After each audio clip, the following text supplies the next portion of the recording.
Wow, kansubire nti obubaka bw'omukulu wenna nga butuusa bulungi endwadde ffe tusobola okugitambuza naye singa tubeera tugyekuumye ne tusigala waka tejja kutambula.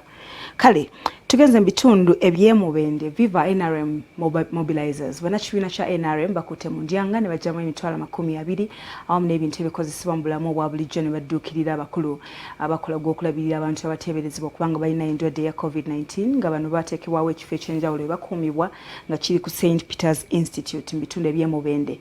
Abaddukanya ekifo ekyo basiimye nnyo banna NRM olw'omulimu gwe bakoze kubanga bagamba nti abantu bebadde bakuŋŋaanyizza babadde tebalina mmere ya kubaliisa.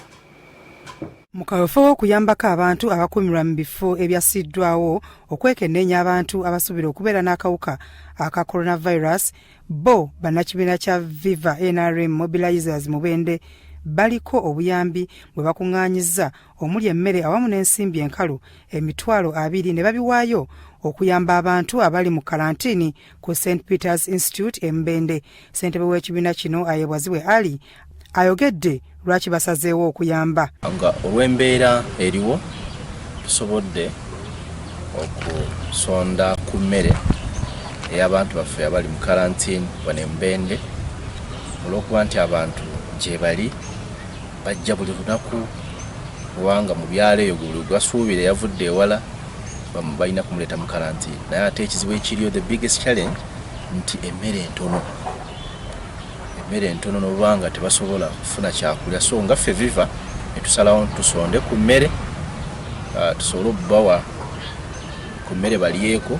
Omukunzi w'ekibiina Ssemmango Stephen agamba basazeewo okwasiza ku gavumenti okuwa abantu ekyokulya mu mbeera eno. Ffe tugamba nga Viva NRM mobilizers twagambye no katuyambe ku bannaffe abali mu kalantiini mu budde buno tubafunireyo ku kyokulya mu buyambi bw'okulaba nti tulwanyisa ekirwadde kino. Tetuyinza kulekerera bulekerezi gavumenti nayo nga bwesala amagezi kugala nsalo kukola bweti kunoonya ddagala badokita kutakula mitwe kati naffe buli omu kyayina kyasobola okuwaayo eri munne.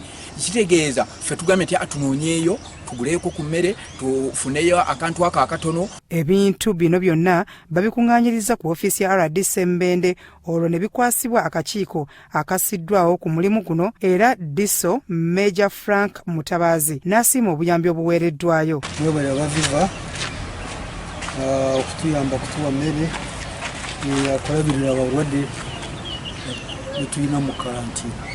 Mwebale n'amafuta gano nebaza nebalidda. Avunaanyizibwa ku by'obulamu ku lukiiko lwa disitulikiti Mbende Nabulya Tatu Nayiga agambye nti abantu be balabirira bawera ddala 12 kyokka nga babadde tebalina kyakubaliisa.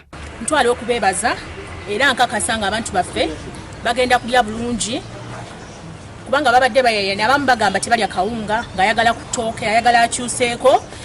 Mbeebaza mwebale nnyo mwebalire ddala nabo ababadde bayimirira naffe era nga bwe mbagambye tetufunangako obuyambi bwonna okuva mu gavumenti. Byasebadduka Emmanuel, Kraso TV, Omunnyo.